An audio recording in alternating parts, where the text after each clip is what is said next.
รานุเถระเจ้าคณะพระสังฆาธิการครูบาอาจารย์จุตนจุองค์ขอเจริญพรศรัทธาญาติโยมนักศีลนักบุญทั้งหลายต่อจากนี้ไปอาตมาภาพพระครูปริยัติกิจจาภิวัตรสำนักวัดพระสิงห์อำเภอเมืองจังหวัดเชียงใหม่ขอนำรายการสุขใจมาปะกับท่านสาธุชนต่างคลื่นสถานีวิทยุคลื่นพระพุทธศาสนาและวัฒนธรรมจังหวัดเชียงใหม่ FM 104.5 เมกะเฮิรตซ์เป็นคลื่นสถานีน้อมนำเอาสาระธรรมคำสอนในทางพระพุทธศาสนามาออกรายการให้กับท่านสาธุชนได้ฟังกันทุกวั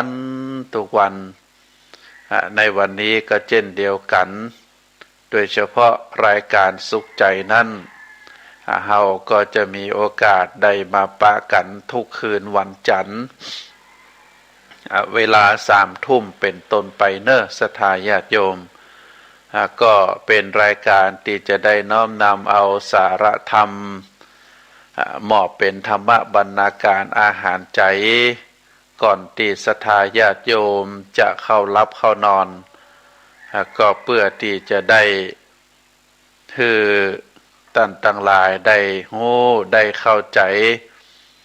ได้รับฟังในสาระธรรมคติธรรมชาดกธรรมในทางพระพุทธศาสนาอันจะก่อให้เกิดสติปัญญาปารมีธรรม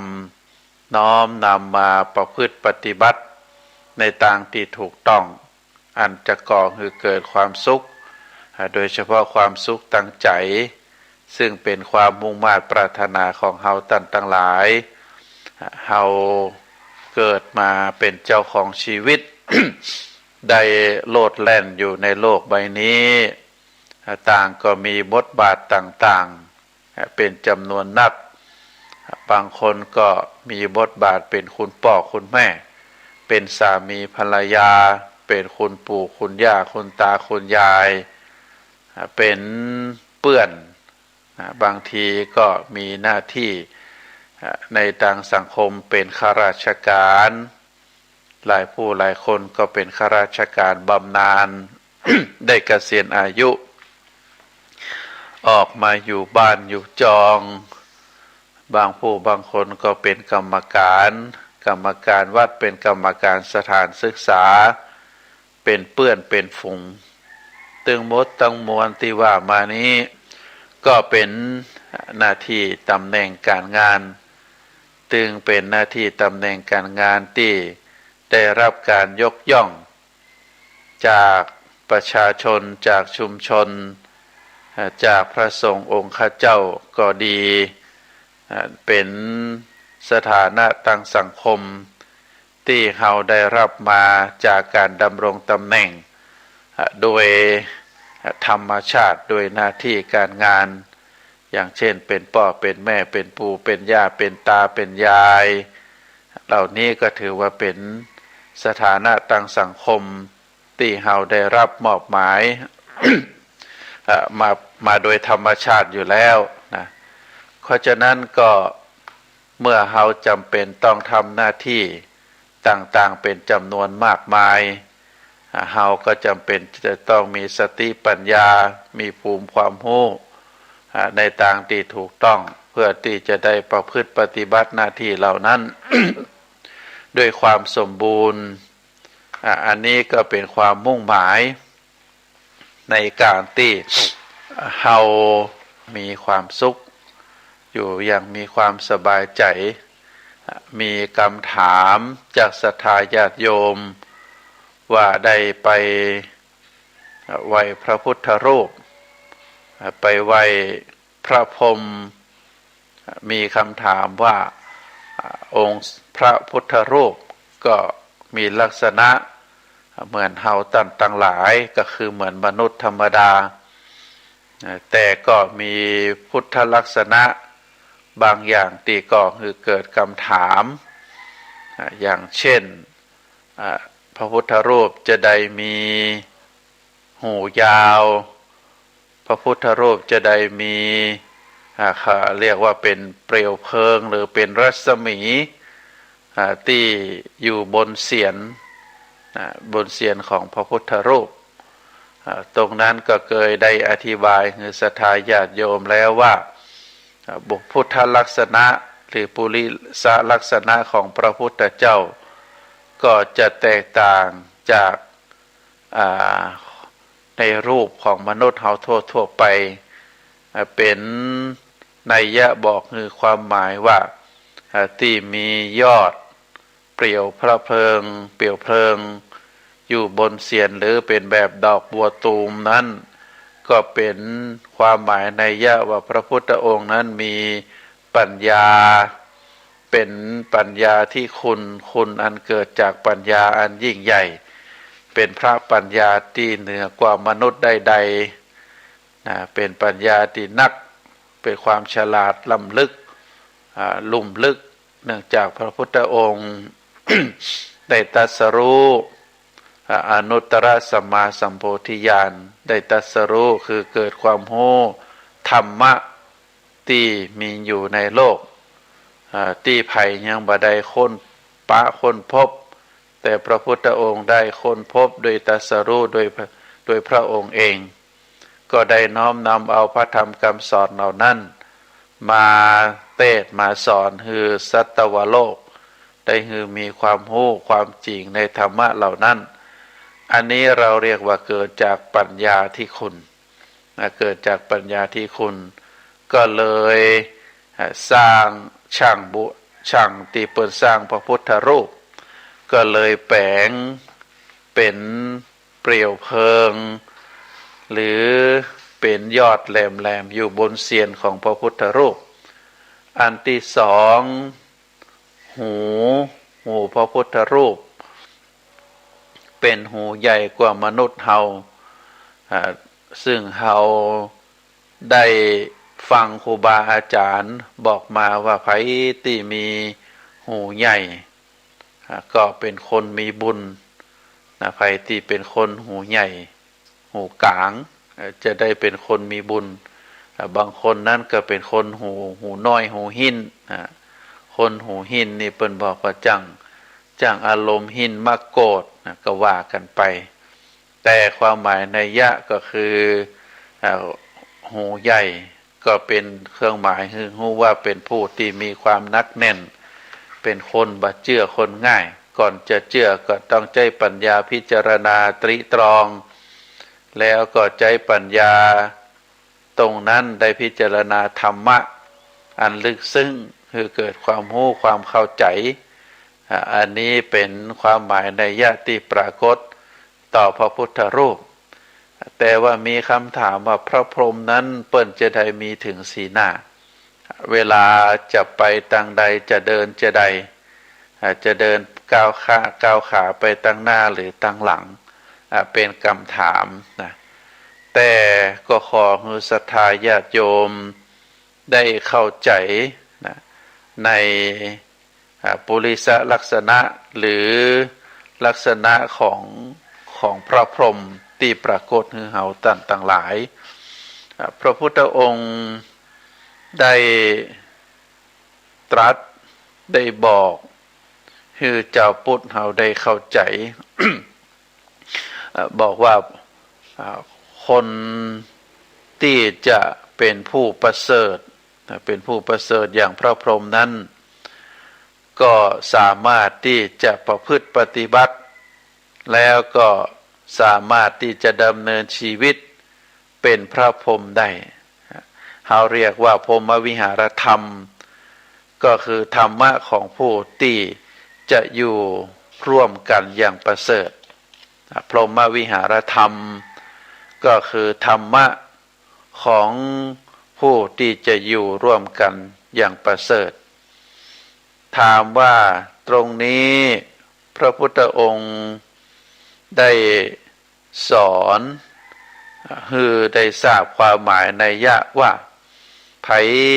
อยากจะเกิดเป็นพระพรหมมีทางไปสู่พรหมโลกอยู่สี่ข้อตัวกันซึ่งเรียกว่าพรหมวิหารแปลว่าธรรมะของผู้ที่จะอยู่ร่วมกัน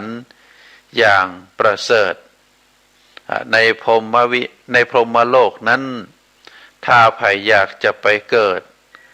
ก็จะต้องมีธรรมะสี่ประการก็คือเมตตากรุณามุทิตาอุเบกขาซึ่งเป็นธรรมะที่จะก่อคือเกิดไปเกิดอยู่ในพรหมโลกหรือการอยู่รวมกันอย่างประเสริฐแบบพรหมถ้าอยากจะไปเกิดเป็นพรหมก็ต้องเจริญกรรมฐานแผ่เมตตาแผ่กรุณาแผ่มุทิตาแผ่อุเบกขาจนได้ฌานสมาบัติเมื่อได้ฌานสมาบัติแล้วตายไปก็จะไปเกิดเป็นรูปพรหมอรูปพรหมก็แล้วแต่ว่าเฮาท่านทั้งหลายจะประพฤติปฏิบัติได้ขั้นใดอันนี้เป็นอานิสงส์ในชาติต่อไปแต่ว่าในชาตินี้ถ้าเฮายังมีชีวิตอยู่เฮายังบ่ตายเตื้อเฮาอยากจะอยู่แบบพรหมก็ต้องประพฤติปฏิบัติในพรหมวิหารธรรมซึ่งแปลว่าธรรมะของผู้อยู่ด้วยกันอย่างประเสริฐแบบพรหมผู้ประเสริฐอยู่ด้วยกันจะใดตรงนี้เป็นเรื่องบ่ยากศรัทธาญาติโยมเฮาก็อยู่ด้วยกันด้วยความเมตตาซึ่งเมตตาแปลว่าความรักความปรารถนาดีกรุณาแปลว่าอยู่ด้วยกันด้วยความสงสารมุทิตาแปลว่าอยู่ด้วยกันด้วยความพอยินดีแล้วก็อุเบกขาแปลว่าอยู่ด้วยกันอย่างอุเบกขาก็คือวางเฉยพรหมนั้นเปิ้นจะมีสีหน้าเวลาเฮาหันรูปปั้นรูปแกะสลักของพระพรหมพระพรหมเปิ้นจะมีสีหน้าด้วยกันก็แสดงว่าธรรมะถึงสี่ข้อนี้เป็นธรรมะที่อยู่ในตัวของพระพรหมมีธรรมะอยู่สี่ด้านใจด้านหรือใจทีละหน้าหน้านี้ไปหน้านี้หยุดในทำนองเดียวกันการที่เฮาจะอยู่แบบพระพรหมเฮาก็ต้องมีธรรมะทีละอย่างก็คือเมตตากรุณามุทิตาอุเบกขาเวลาจะใจธรรมะถึงสี่ข้อนี้เฮาก็จะต้องใจทีละครั้งทีละอย่างจะไปใจมั่วเรียกว่าใจมั่วเพราะฉะนั้นบางทีเมตตาความรักความสงสารความปรารถนาดีความรักความปรารถนาดีกรุณาความสงสารแล้วก็มุทิตาความพรอยยินดีอุเบกขาความวางเฉยบางครั้งเขาก็จะต้องใจต่อบุคคลที่แตกต่างกันใจเวลาที่แตกต่างกันสถานการณ์บางอย่างเขาก็ใจเมตตาสถานการณ์บางอย่างเขาใจกรุณาสถานการณ์บางอย่างเขาก็ใจธรรมะในข้อมุทิตาสถานการณ์บางอย่างเฮาก็ใจธรรมะในข้ออุเบกขาเฮาจะใจตัวกันบางครั้ง2 ข้อ 3 ข้อก็บ่ได้เรียกว่าต้องฮู้สภาพสุดฮู้สถานการณ์ฮู้กาลเวลาอันไหนที่ควรใจธรรมะข้อใดอันนี้เป็นการเป็นอยู่อย่างประเสริฐว่าเมตตากรุณามุทิตาอุเบกขาถึง4 กรรมนี้ อาจจะต้องใจให้สอดคล้องกับสถานการณ์ไหนใจเมตตาสถานการณ์ไหนใจกรุณาสถานการณ์อันใดใจมุทิตาสถานการณ์อันใดใจอุเบกขาอันนี้ได้กล่าว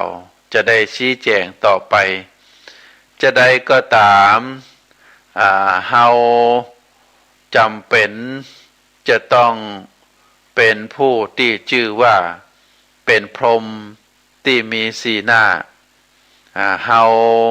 บางครั้งเฮาจะใจเมตตาอย่างเดียวก็บ่ได้เป็นคนใจดีฮักลูกเกินไปโดยที่ได้พินิจพิจารณาโดยเฉพาะเมตตาต่อคนบอกว่าจะเป็นคนหนุ่มคนแก่หรือจะเป็นละอ่อนถ้าเฮาใจความเมตตาตลอดไปบางทีก็จะเสียนะบางทีก็จะเสียเรียกว่าใจบ่ถูกบางทีบางครั้งก็จะต้องว่าไปตามกฎตามระเบียบบางทีบางครั้งก็จะต้องหู้ซึกตัวด้วยตัวเองอันนี้เป็นเรื่องที่เฮาตั้งหลายนะจะต้องใจถูกต้องในการใช้ชีวิตร่วมกันอย่างผู้ประเสริฐที่ว่ามาเป็นความเป็นอยู่แบบพระพรหมนั้นก็จะต้องมีธรรมะถึง4ประการที่ว่าอย่างใดอย่างหนึ่งจึงจะเกิดความสมัครสมานสามัคคีจะเกิดความรุ่งเรืองเมตตากรุณาเป็นความฮักความสงสารเน้นคนละอย่างสถานการณ์ที่เฮาเน้นเมตตาก็คือสถานการณ์ที่ปกติบ่มีปัญหาอะไรอย่างที่จะอยู่ร่วมกันใจความฮักคนอื่นอาจจะมีความดี50ความบ่ดี50แต่ถ้าเฮามองในแง่ความดีก็จะเกิดมีความบดีพ่องนะถ้าเกิดความบดีมาเฮาก็ให้โอกาสเปิ้นแก้ไขปรับปรุงถ้าปล่อยต่อไปก็จะเกิดความบดีเฮาก็ไปเน้นเรื่องความบดีก็บ่ได้เพราะฉะนั้นอย่างที่บอกว่าคนเฮานั้นก็บ่ได้เป็นดีกัน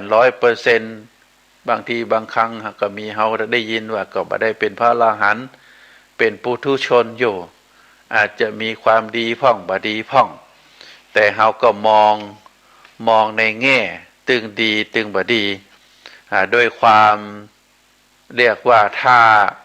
เปิ้นดีเปิ้นปกติเฮาก็ใจเมตตาใจให้ความฮักความอินดูเปิ้นแต่ถ้ามีความบ่ดีเฮาก็จำเป็นต้องตักเตือนด้วยความสงสารติเพื่อก่อติเพื่อให้หวังให้แก้ไขปรับปรุงตัวเองอย่างนี้เฮาก็เรียกว่าอยู่ด้วยกันความเมตตากรุณากรุณาก็คือความสงสารนะความเอ็นดูสงสารความฮักความปรารถนาดีเป็นเมตตา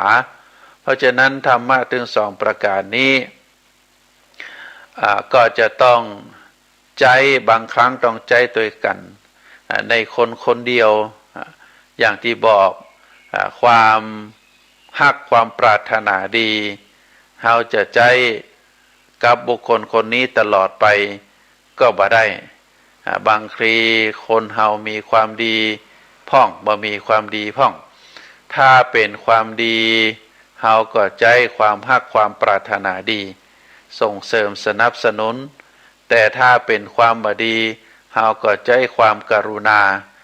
ความกรุณาก็คือความสงสารเอ็นดูตักเตือนว่ากล่าวด้วยความมุ่งมา่ปรารถนาดี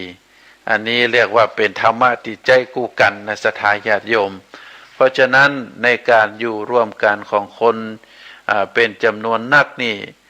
จึงจำเป็นจะต้องอยู่ร่วมกันด้วยการสื่อสารการ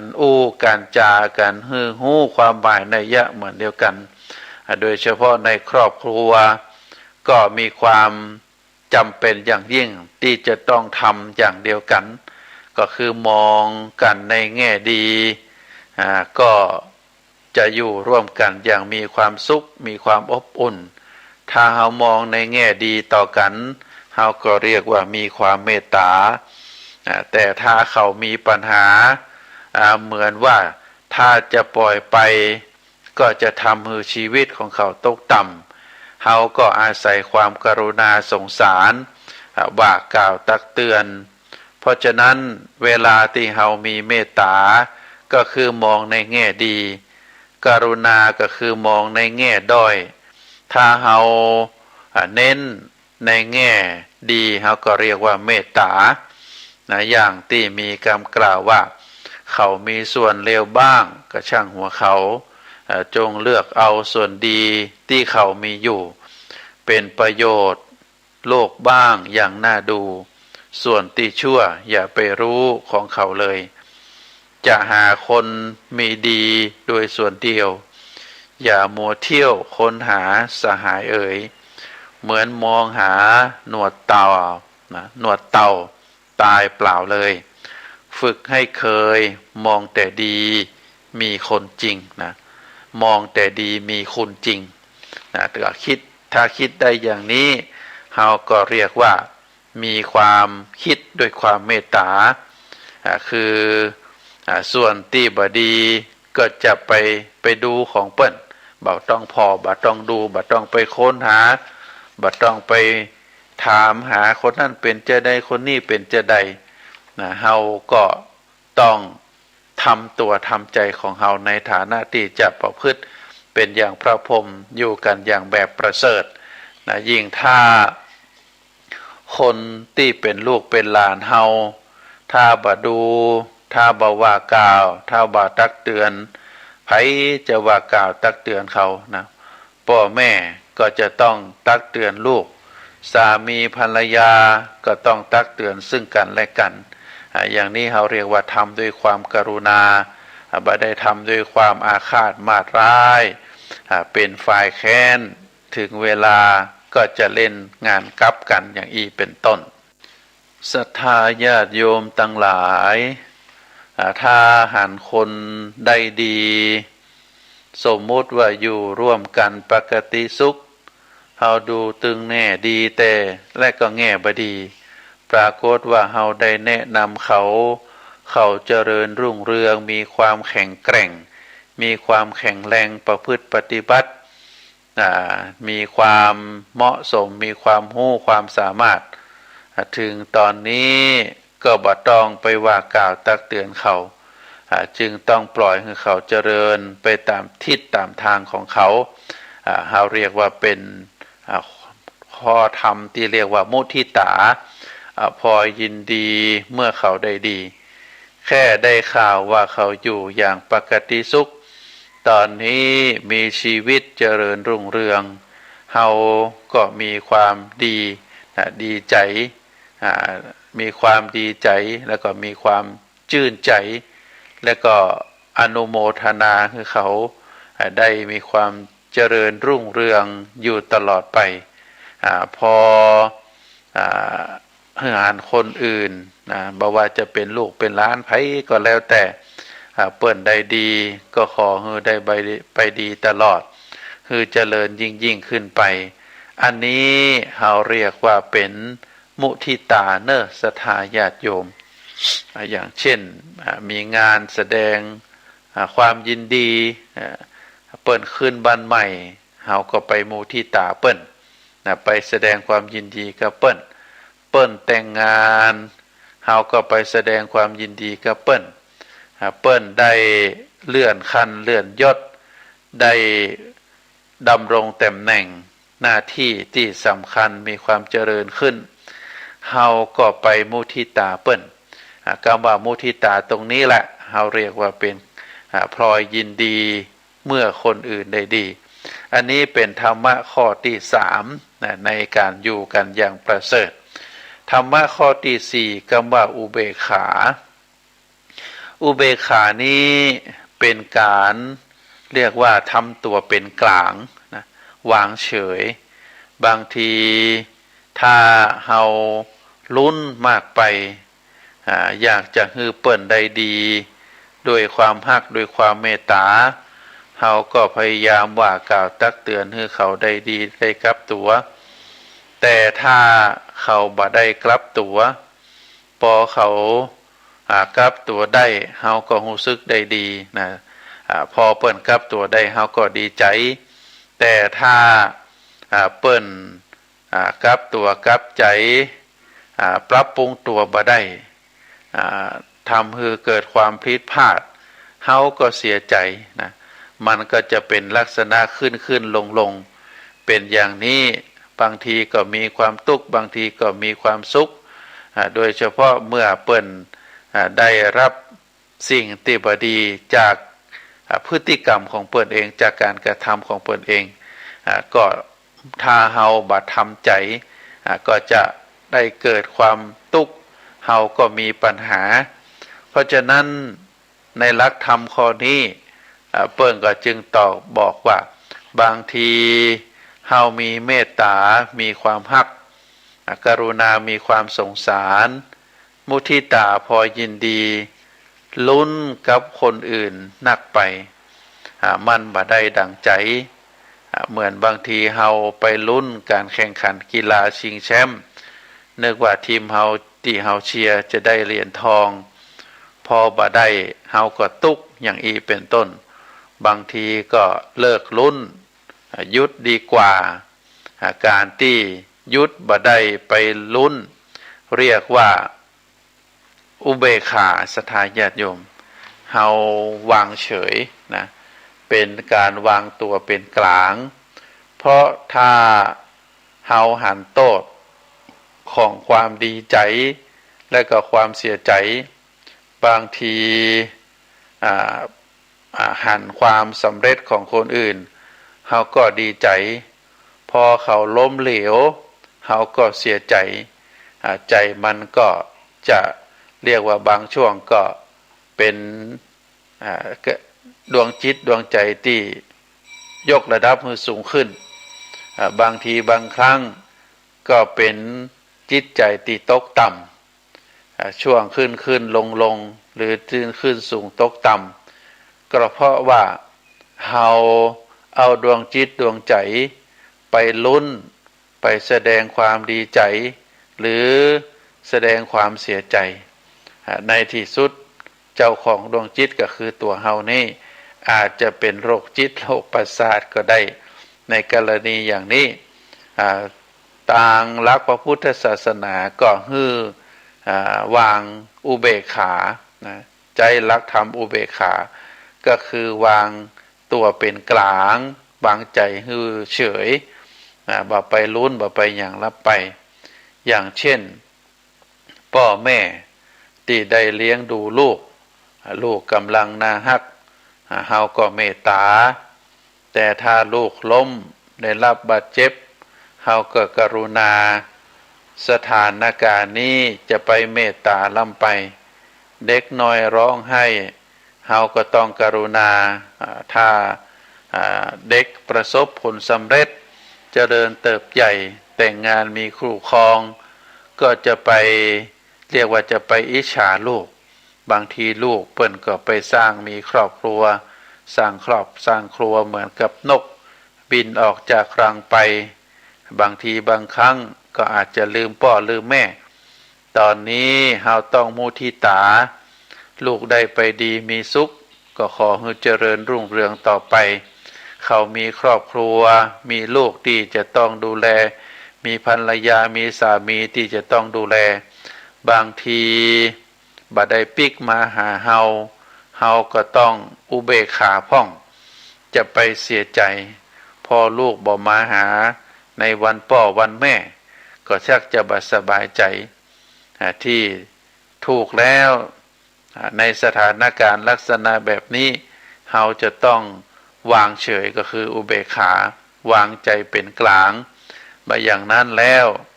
เฮาก็จะหวังลมแรงมีความทุกข์ตลอดบางสถานการณ์ก็ต้องมีอุเบกขามาจากนั้นแล้วเฮาก็จะบ่มีความสุขเป็นความทุกข์ใจ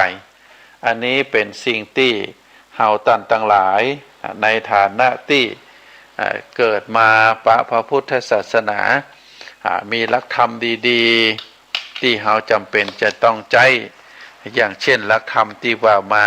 เป็นหลักธรรมพรหมวิหารถ้าเฮาประพฤติปฏิบัติได้ถึง4ข้อมีความฮักมีความปรารถนาดีต่อทุกคนในสถานการณ์ที่ปกติถ้าสถานการณ์ที่เป็นสถานการณ์เริ่มบดีเป็นสถานการณ์ที่ทำให้คนที่เฮามีความเมตตาปรารถนาดีเริ่มไปในทางที่บดีบ่ว่าจะเป็นลูกเป็นหลานเป็นสามีภรรยาหรือเป็นบุคคลที่เป็นเพื่อนกันด้วยความกรุณาเฮาก็จะต้องว่ากล่าวตักเตือนโดยดวงจิตที่มีความเมตตาปรารถนาดีว่ากล่าวตักเตือนชี้แนะชี้นำว่าเป็นลักษณะดีมันลักษณะนี้มันบ่ดีเนิ่นเดี๋ยวจะพลาดพลั้งไปก็เป็นสิ่งที่ดีแล้วก็เมื่อบุคคลคนนั้นคนที่เฮาได้ว่ากล่าวตักเตือนก็ดีได้มีความเมตตาฮักใคร่ปรารถนาดีก็ดีเมื่อเปิ้นได้ดีเฮาก็พลอยยินดีไปโดยเฮาเรียกว่าเป็นมุทิตาแต่ถ้าหากว่าเฮาได้ว่ากล่าวตักเตือนแล้วมีความฮักความปรารถนาดีแล้วแต่ถ้าบุคคลคนนั้นได้ทำความผิดได้รับโทษดับทันได้เรียกว่าได้ถึงแก่ที่จะต้องถึงในที่เป็นข่าวเคราะห์เฮาก็จะต้องวางเฉยนะได้วางเฉยใจรักธรรมอุเบกขาเพราะถ้าเฮาไปตุกทุ่มเทเกินร้อยไปร่วมตุกกับเปิ้นบางทีเฮาก็จะตุกบ่สบายใจตัวเองอันนี้เป็นหลักธรรมที่เฮาเรียกว่าเป็นพรหมวิหารศรัทธาญาติโยมมีเรื่องเล่ามีต้นมะม่วงต้นใหญ่ต้นหนึ่งมีใบดกมีผลหวานอร่อยได้มีละอ่อนปลอดใจคนหนึ่งชอบปีนต้นมะม่วงปีนมาเล่นปีนไปปีนมาปีนขึ้นมาก็อู้กับต้นมะม่วงก็เกิดความฮักความเมตตาต่อละอ่อนคนนั้นแต่ก็พออยู่ได้มาช่วงระยะหนึ่งละอ่อนคนนั้นก็ได้เจริญเติบโตได้หายหน้าไปก็เกิดเติงหาเมื่อใดจะมาปีนขึ้นมาเล่นแฮมมีความเมตตามีความฮักต่อละอ่อนคนนั้นโดยความคิดเกิดเติงหาต่อมาแฮมหลายปีละอ่อนคนนั้นก็ปิกมาตอนนี้ได้เป็นวัยรุ่นได้เดินมาต้นไม้ก็ตักตายว่าหายไปไหนละอ่อนคนหนุ่มก็บอกว่าไปเรียนหนังสือแล้วแบบปีนขึ้นต้นมะม่วงเล่นละกาละอ่อนคนนั้นก็บอกว่าบาใจละอ่อนแล้วตอนนี้โตเป็นหนุ่มแล้วบ่าขึ้นละบ่าปีนขึ้นไปเล่นละเด็กคนนั้นได้โตเป็นวัยรุ่นบ่ปีนขึ้นต้นมะม่วงอยากจะทำอย่างอื่นแต่ทำบ่ได้บ่มีสตางค์ก็เลยบอกว่าอยากจะซื้อโทรศัพท์รุ่นใหม่แต่บ่มีสตางค์มะม่วงก็บอกว่าถ้าอยากจะซื้อก็เอาผลมะม่วงไปขายแหละบนต้นมะม่วงมีผลอร่อยเอาผลมะม่วงไปขายแล้วก็ไปซื้อโทรศัพท์คนไอ้หนุ่มคนนั้นก็ได้ปีนขึ้นเก็บมะม่วงเอาผลมะม่วงที่อร่อยเอาไปขายซื้อของที่ตัวเองอยากได้เขาก็หายหน้าหายตาไปเมินแหมบ่ปิกมาทำให้ต้นมะม่วงนะก็เฝ้ามองหลายปีดีดัก เขาก็ปิกมาต้นบะม่วงก็ถามว่าอยากจะได้อะอย่างแฮมละอ่อนคนนั้นคนหนุ่มคนนั้นก็บอกว่าอยากจะได้บ้านสักหลังหนึ่งจะแต่งงานมีครอบครัวจะต้องมีหอมีบ้านแต่นี่ยังขาดไม้อยู่ยังหาต้นไม้บ่ได้ที่จะไปต่อเติมบ้านเฮือนที่กำลังสร้างจะทำจะได้ดีชีวิตครอบครัวก็จะบ่มีความสุขถ้าบ่ได้แต่งงานต้นบะม่วงก็ใจดียอมฮือตัดต้นบะม่วงนะโดยเฉพาะตัดกิ่งนะตัดกิ่งบะม่วงคนหนุ่มคนนั้นก็ได้ปีนขึ้นไปต้นบะม่วงแล้วก็ตัดกิ่งบะม่วงนะไปสร้างเป็นเรือนหอเอาไปผสมกับไม้อื่นๆทีนี้ก็หายไปแหมเมินนึกว่าจะบ่มาแล้วคงจะลืมเฮาแล้วต้นบะม่วงก็ยืนซึมเศร้าอยู่พอถึงเวลาปอจายคนนั้นก็ปิกมาแหมกลับมาอยู่ติดต้นโคนต้นบะม่วงแล้วก็บอกว่าผมแก่แล้วอยากจะไปท่องโลกต้นบะม่วงผมบ่อยากจะปีนขึ้นไปละแล้วก็บ่อยากจะได้บ้านแต่ผมอยากจะไปเที่ยวรอบโลกไปยังเมืองต่างๆแต่ก็บ่มีเรือไปอยากจะได้เรือสักลำหนึ่งต้นมะม่วงเกิดใจดีก็บอกว่าถ้าจะอั้นก็ตัดต้นเฮาไปเตอะนะตัดต้นมะม่วงไปแล้วก็เอาต้นมะม่วงไปทำเรือเขาคนนั้นก็ได้ตัดต้นมะม่วงเอาไปทำเรือต้นมะม่วงก็เหลือแต่ตัวเหลือแต่ต่อนะเหลือแต่ต่อเขาก็หายไปแหมเมินที่นี่กลับมาก็เดินถือไม้เท้ามาเพราะว่าแก่แล้วก็มานั่งพิงอยู่ที่โคนต้นมะม่วงต่อมะม่วงอันนี้เรียกว่าเวลาที่จะ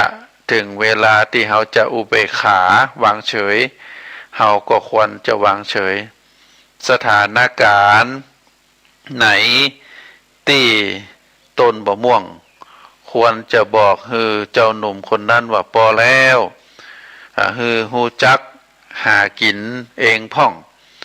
พ่อแม่หลายคนนะอันนี้เป็นตัวอย่างเป็นนิทานที่บอกฮือพ่อแม่หลายคนนั้นก็ทำตัวเหมือนกับต้นมะม่วงที่ว่ามา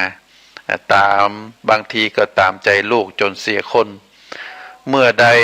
ลูกควรจะเปิ้งตัวเองได้แค่ปีนต้นมะม่วงเล่นก็พอ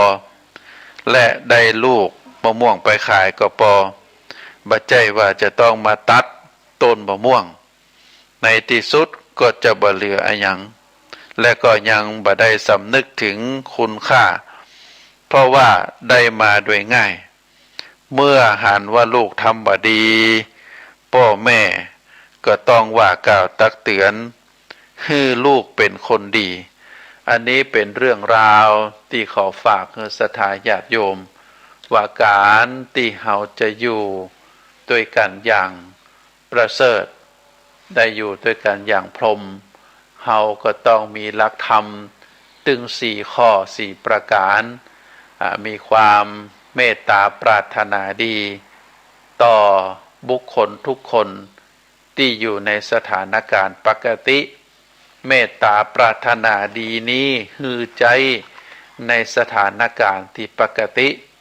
ส่วนกรุณาใจในสถานการณ์ที่บุคคลที่เฮารักปรารถนาดีนั้นเพรียงพร้ำไปในทางที่บดีอย่างเช่น มีคนเรียกว่ามี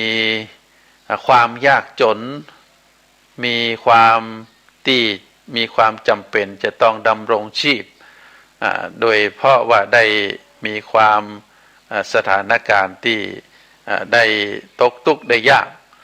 เฮาก็มีความกรุณามีความสงสารได้ช่วยเหลืออาจจะเป็นทรัพย์สินเงินทองสิ่งของป ปอหายปอดีจะไปทุ่มถึง100%มี100 มีปันมาใจแต่ก็ช่วยให้เขาได้ไปก่อร่างสร้างตัว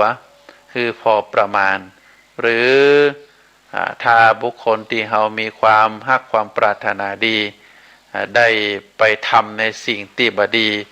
ก็จะเกิดคือความพิษมีความพิษมีความได้รับโทษรับทันเฮาก็จะต้องว่ากล่าวตักเตือนโดยความกรุณาโดยจิตใจที่เต็มไปด้วยความรักความปรารถนาดีว่ากล่าวตักเตือนถ้าเฮาว่ากล่าวตักเตือนแล้วบุคคลคนนั้นได้ปรับจิตปรับใจปรับตัวปรับพฤติกรรมเป็นคนดีแล้วก็มีความเจริญรุ่งเรืองอย่างเช่นครูบาอาจารย์ได้สอนลูกศิษย์ลูกหาบุคคลที่ตั้งใจเรียนเก่งจนสำเร็จการศึกษาไปได้ทำการทำงานดีเฮาก็มีความมุทิตาพลอยยินดีกับบุคคลนั้นก็เรียกว่ามีมุทิตาแต่ถ้าหากว่าบุคคลคนนั้นที่เฮามีความฮักความมีความปรารถนาดีแต่บ่ได้กลับจิตกลับใจบ่ได้กลับพฤติกรรมยังทำความผิดยังทำสิ่งที่บ่เหมาะสมได้ทำให้เกิดความเสียหายก็ต่อตัวเองแล้วก็ได้เข้าสู่กระบวนการมีความผิดตามกฎหมายอาญาถูกจับถูกขังเฮาก็จะต้องมีอุเบกขาเรียกว่ามีความวางเฉยถ้าเฮาไปตุกตัวลำบากตัวบางทีเฮาก็จะได้รับความลำบากอันนี้เป็นธรรมะถึง4 ข้อเหมือนกับต้นมะม่วงต้นมะม่วง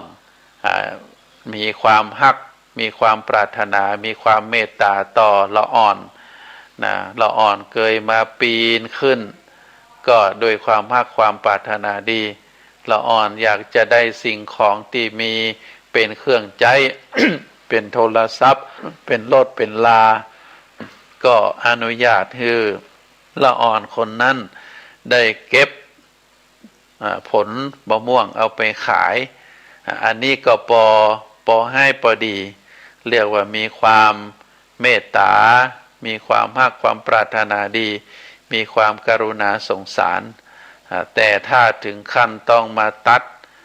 กิ่งมาตัดต้นเอาไปทำอย่างที่บอกมาก็บ่ควรถึงขนาดนั้นถ้าไปฮักมีความปรารถนาดียอมเสียสละถึงขนาดนั้นต้นมะม่วงก็จะตายจะดำรงอยู่บ่ได้เหมือนกับพ่อกับแม่บางทีบางครั้งก็ยอมลูกหมดนะเลี้ยงดูมาแล้วก็ยังบ่พอทำการทำงานก็ต้องเสียเงินไปเรียกว่าเสียเงินส่งเข้าไปทำงานการทำงานแล้วซ้ำบ่เอาฐานยังบ่เจริญก้าวหน้าแล้วก็บางทีบางครั้งก็ออกมาบ่ทำการทำงานทีนี้ในช่วงที่ทำการทำงานเงินเดือนก็บ่เคยหันบอกว่าเงินเดือนยังบ่พอก็มาขอพ่อขอแม่ไปแหมขอพ่อขอแม่พ่อแม่ก็เอาไปแหมแต่ว่าลูกนั้นบ่ยอมทำบ่ยอมบ่ยอมหาบ่หารคุณค่าของเงินก็ยังคงดำรงตนเหมือนเก่าบ่ปรับปรุงแก้ไขบางทีบางครั้งตอนสุดท้ายมาเมื่อครอบครัวลูกได้รับความทุกข์ยากลำบากก็ขอให้พ่อให้แม่ขายบ้านขายจองขายที่ขายนาเพื่อมาสนองเอามาใช้จ่ายให้ตัวเองนั้นได้รับความสะดวกสบายจนพ่อแม่นั้นได้รับความลำบากอันนี้ก็จำเป็นจะต้องอยู่ตีพ่อตีแม่ใจรักธรรมถึง4 ข้อบางทีเราจะต้องวางเฉยนะปล่อยให้เขาเป็นไปตามที่เขาเป็นนะเราจะช่วยตลอดก็บ่ได้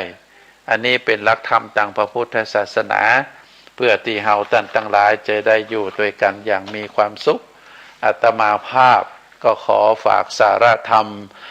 ในเรื่องพรหมวิหารธรรม